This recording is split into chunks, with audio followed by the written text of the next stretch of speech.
Last story. Last story. Great White.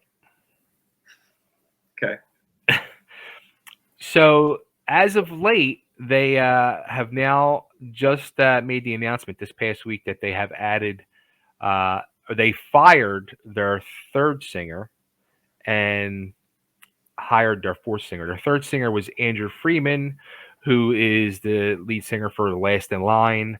And due to commitments, he could not be committed to Great White, and they were very upset by that.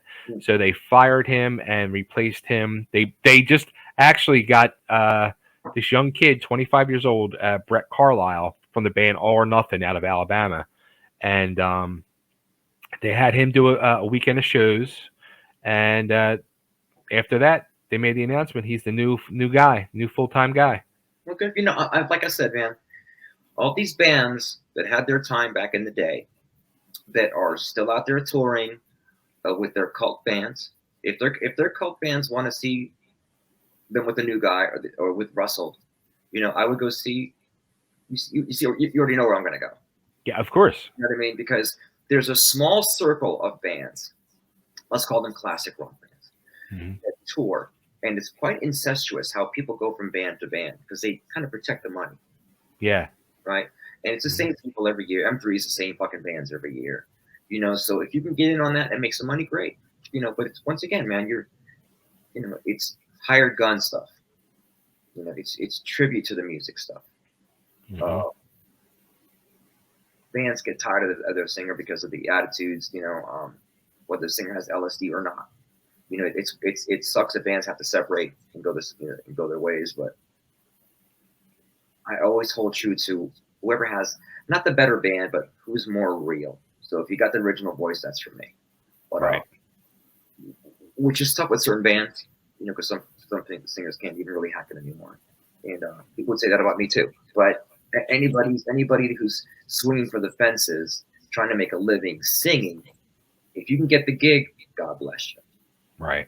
You know what I mean? Because there's money to be made, man. And if people want to go put down money for a band that doesn't have the same singer, but they really just want to go out and party with their friends and celebrate the music, who's to stop that? But it's the classic rock that people had MTV success. Now, Great White had the song on MTV that was the Slade song, right? Yeah. I'm not a big Great White fan. I don't know the catalog that well, into them, but if they've got their people that are going to pay their money, God bless them, man. Like I said, if you're up there and you're swinging for the fences, but you're doing it for the right reason, I'll support it. But if you're just a bunch of assholes trying to make money off people, your fans, and you're selling merch, it's not the original. Who owns the logo? I still own the logo. Someone who sells some shirts. Right. I've seen it. The fans aren't fans. They're just someone to buy merch. That's fucked up. That's fucked up, man. That's going to piss me off, because to me, you can't fool people. You shouldn't try to. And the kids, that's why the kids don't. The kids take ownership of their bands, and they don't get fucked with. That's if the kids love you or listen to you, you're good, man. If the kids don't dig you, you don't exist. You're just another fucking band playing your circle, trying to make your money. If the kids gotta adopt you, because that's the real world. You can play a club, you can play a theater for 3,000 people, 5,000 people, and all those bands wish they were doing fucking festivals with Godsmack and Deftones and Disturbed. That's like a whole bigger. So you got the big modern rock world, right? Because the kids are involved, and you got the rest of us, where rock is more for like the classic rock, and they just make their money.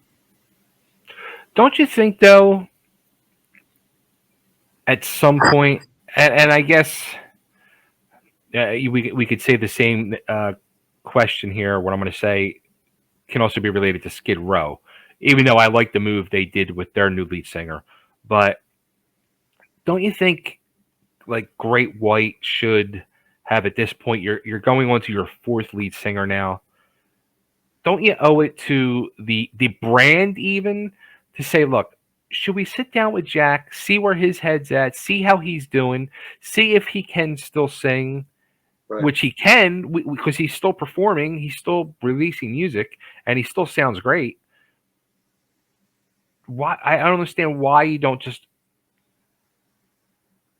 explore that Right. option. Well, people keep saying that about Skid Row with Baz. You know, you I got get that. But I get their standpoint. right. But then the Great White was a little more subdued. I get that. You know, Yeah. I don't know why, man. I'm not. I don't know any of them. You know, like I said, it's not. You know, there's the classic rock world that we deal with. You know, and it gets a little funky. If you had the guys that had they hit on MTV, and it let you know feel that they can operate on their own, and they don't need to be banded. They think they're so great that they don't need to be the original thing, and they can do it on their own. They're going to do it on their own, man. And the fans are going to come to the shows. They're going to come to the shows. That's it. To me, they're getting ripped off. You know, because if you could, did you see the movie called Strange Fruit? Oh man, I don't think so. Watch. Can you look it up? Watch. It's with Will Nye. You know who he is? Remember Underworld? He's the older vampire. He's a great English actor. And Okay. it's about this band. They were in the 70s. They were peaking. They're playing some festival. Okay. And the egos are they're at the end of the rope. They're at the end of the ropes with each other. His egos are fucking tearing the band apart. And they go out to do the song, and then the stage gets struck by lightning. So it finishes the band, right? They break up after that. We can't be together. Now they're all like in their 70s or 60s, and there's a their music's coming back into play through social media. And the guy's daughter says, "Dad, you should get that band back together." It's about the older guys touring and getting back together as a band. It's really cool, man. It's called Strange Fruit. Gotta see Strange Fruit. You guys are watching. For those of you that are watching, I want you to watch Strange Fruit. It's the greatest rock movie ever made. The greatest rock movie ever made. And the one people have released. Strange Fruit. The greatest rock movie. Let me just make sure I know what I'm saying. It's the greatest. See, I love this because I'm writing down notes for future topics to discuss. Got to break down this movie. It's better than Rockstar. Did you like the movie Rockstar? I loved it. I did too. I loved it because it all seemed like there were scenarios that were in our lives. The putting out the flyers in the parking lot, the getting into fights with other bands like You're a Gang. You know, I think that's what it's based on. Like, is that supposedly it's based on Ripper Had a Night? Yeah. Right. So, you know, that's what we talk about all the time. There's this great music machine that's rolling, makes a lot of money. Keep it going. Do you keep it going because it makes money, or do you keep it going because you really care about your fans? Right. You know, it's a strange time we live in, man, especially being a band.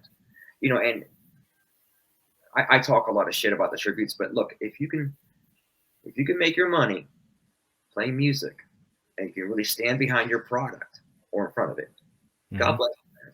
But if you're doing it and you know that it's not soulful and it's not real, that you're just being fugazi, and I feel sorry for you. That's why I believe that you have to like just stand your own ground. You gotta